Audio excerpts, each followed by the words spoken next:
جمال الوجود بذكر الإله، وتصفو الحياة بنور هدى، وتطلب نفس له طاعة، ويبلغ سعد إلى منتهى.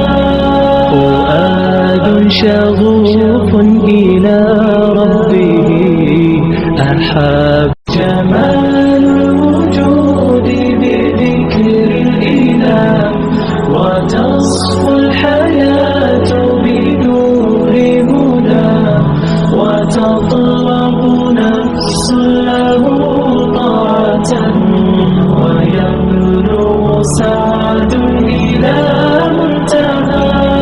فؤاد شغوف